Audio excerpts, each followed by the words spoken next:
Choosing between renting and buying a home is one of the most significant financial decisions you will ever make. In this video, we'll be your trusted guide through the maze of factors that influence this decision. From exploring the advantages of renting, such as flexibility, lower initial costs, and the ability to adapt to short-term commitments, to understanding the benefits of homeownership, including equity building, stability, potential appreciation, and tax deductions, we'll leave no stone unturned. With a real-life case study and a deep dive into the financial considerations, we'll help you gain a clear understanding of the pros and cons of each option. Whether you're a young professional looking to build a solid foundation or a seasoned investor seeking long-term wealth accumulation, this video is your roadmap to making the right decision. If you're new to this channel, my name is Justin Saffel. I'm an engineer and an investment advisor with over 15 years of experience in the financial markets. My wife, who was once an apartment leasing agent and is now a real estate agent, gets asked this question all the time. Should I rent or should I buy? Personally, I've owned 5 properties over the last 13 years and have accumulated over $500,000 in equity. And no, I didn't start with money. My first home was a $148,000 125-year-old home in St. Louis, Missouri that I bought with a 0% down FHA loan. I was once told that you make money when you buy a home, not when you sell it, and I always put in sweat equity. But with the rising home prices and interest rates, I was curious, if I started over, would I still buy a home? Let's get into it. Understanding your financial goals is crucial in deciding whether to buy or rent a home. Your financial goals serve as the basis for making a housing decision that aligns with your long-term objectives. Here are 7 factors to consider that can significantly impact your financial goals and ultimately your decision. Number 1, wealth accumulation. If your primary financial goal is to build wealth and assets over time, buying a home can be a smart choice. Homeownership typically allows you to build equity as you pay down your mortgage, potentially leading to significant wealth accumulation in the long run. Number 2, financial flexibility. On the other hand, if you value financial flexibility and prefer to allocate your resources in various investments or experiences, renting may be a better option.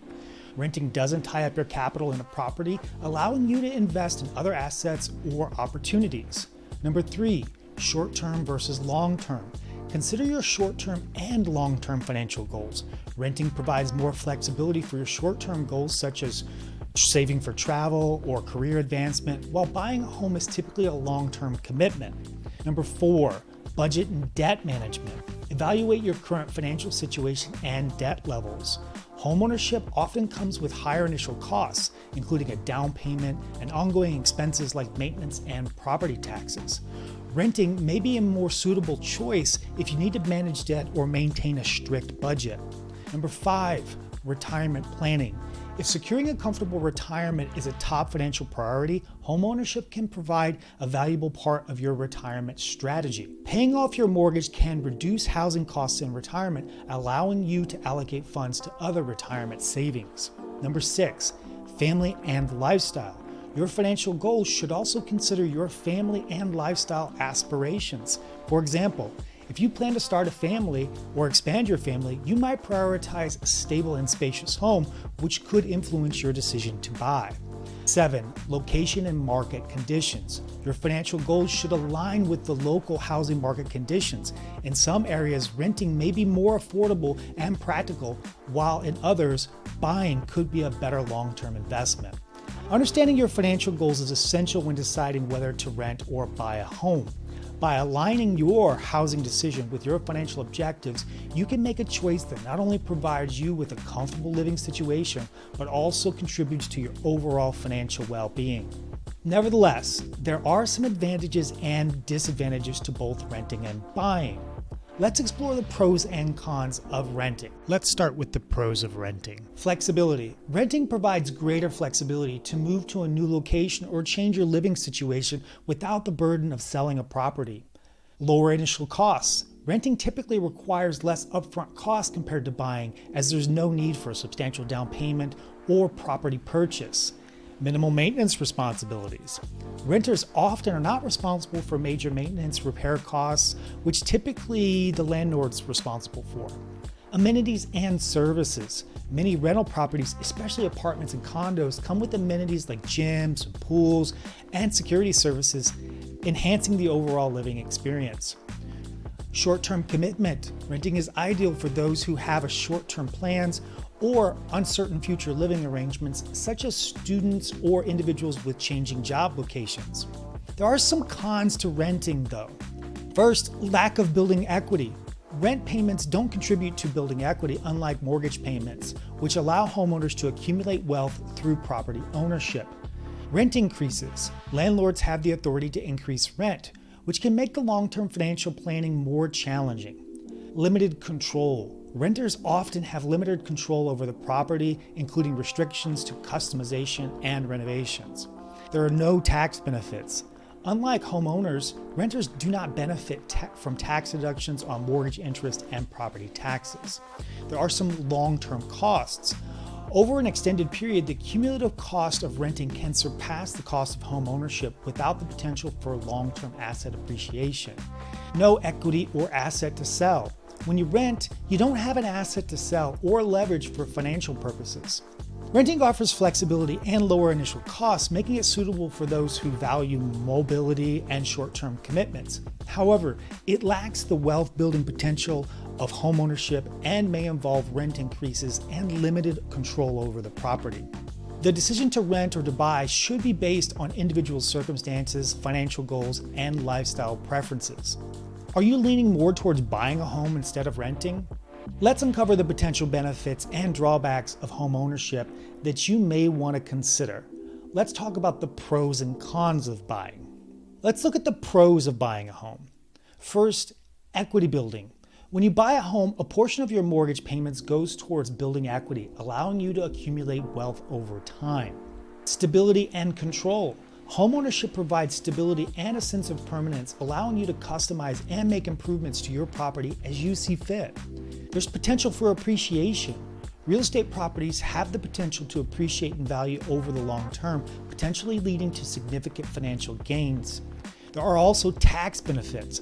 Homeowners may benefit from tax deductions on mortgage interest, property taxes, and other related expenses, reducing their overall tax liability.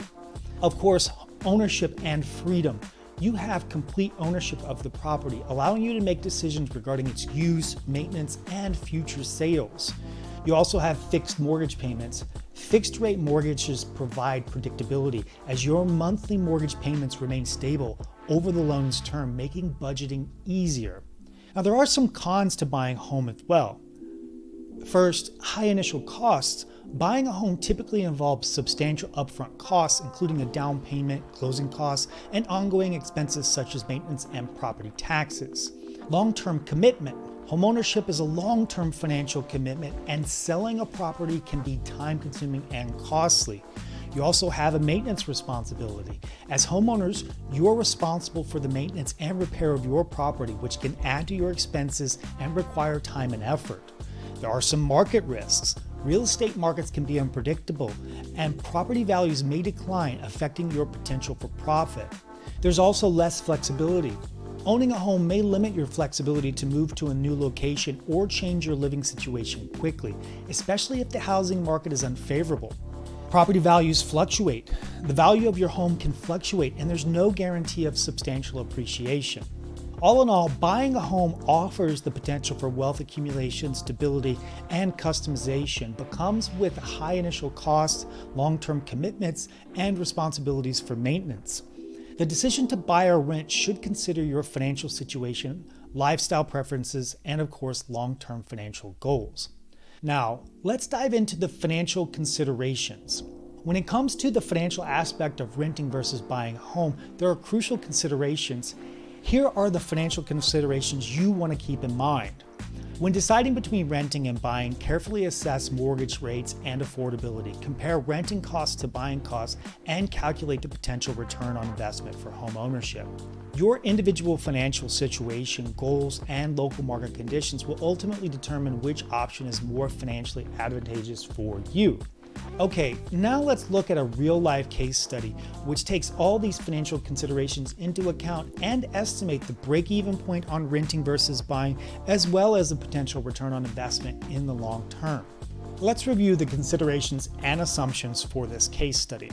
First of all, we're looking at a home, a 3-bedroom, 2-bath in Charlotte, North Carolina, where the median home value is around $405,000. We're anticipating a down payment of around 10% or $41,000 with a mortgage interest rate around 8%. The loan term for this is going to be 30 years with a comparable monthly rent of around $2,600, which is actually kind of hard to find in Charlotte, North Carolina. Our property tax rate is 1.35%. We're looking at property insurance of around 0.46% annually as a percentage of the home value. We're considering home repairs of around 0.5% annually, as well as home renovations 0.5% annually as a percentage of the home value. We need to take into consideration income tax. We're factoring 25% based on $100,000 annual income and at a capital gains tax rate of 15%. And remember, the tax is paid if the house is sold and another one is not bought. We're taking into consideration renter's insurance, around 1.32% average. There are some buying closing costs that need to be considered, around 4% for closing costs for the buyer, including lender fees, appraisals, inspections, and other costs. We've estimated this as a percentage of the home purchase price. You want to consider selling closing costs. Selling closing costs are generally around 6%. Of course, on the renter's side, we want to take into consideration a rent security deposit. We're estimating 1 month here, but it's typically more. You want to take into consideration home value appreciation, 3.9% on average in Charlotte for the last 20 years. Rental appreciation also needs to be taken into consideration. We're estimating around 3%, but last year it was as much as 8%. We'll take into consideration general inflation, around 2%. Obviously, it's much higher right now. We want to also look at annual return on cash. So say, for instance, you decide not to buy a home, that cash might be invested in a high yield savings account, which yields around 4% right now. Okay, so what are the results of this case study? If you stay in a home for 10 years, buying is cheaper than renting, and you will have gained $107,000 in equity. However, renting is actually cheaper for the first 4 years, but after that, it's cheaper to buy a home. What about the return on investment after 10 years? After 10 years of owning a home, the return on investment is estimated to be about $107,000, which is about 10% annualized. This means that buying a home instead of renting, you could potentially gain this amount in equity over the course of a decade. So what does this look like as far as a return on investment after 20 years? After 20 years of owning a home, the return on investment grows exponentially. Based on our case study, the estimated return on investment after 20 years of owning a home is $315,673, a 768% return, which is around 11.42% annualized return. This means that buying a home instead of renting, you could potentially gain this amount in equity over the course of 2 decades. Obviously, the longer you're in a home, the better. Now, if you're in it for the long haul, let's look at the return on investment after 30 years. After 30 years of owning a home, the return on investment is estimated to be a staggering $542,344, over 1,300% return, which is around 10% annualized. This means that buying a home instead of renting, you could potentially gain this amount in equity over the course of 3 decades. Owning a home not only provides stability and potential wealth accumulation through equity building, but also offers the possibility of significant return on investment in the long run. All things considered, I believe owning a home is still the #1 way that the average American can accumulate wealth over time. Although given the current market conditions, it would take some effort and sacrifice, I would absolutely do it all over again. Deciding whether to rent or buy a home is a major financial decision that requires careful consideration. Both options have their pros and cons, and the choice depends on various factors such as your financial goals, lifestyle preferences, local market conditions, and affordability. Renting offers flexibility and lower initial costs, while buying a home allows for equity building and stability. Understanding your financial objectives, assessing the long-term costs, and evaluating your unique circumstances will help you make the best choice for your housing journey. Remember, there's no one-size-fits-all answer, and it's essential to align your decision with your long-term financial goals and personal aspirations. If you've enjoyed this video, then consider watching one of my other videos. Remember, I can provide the advice, but you have to take the action.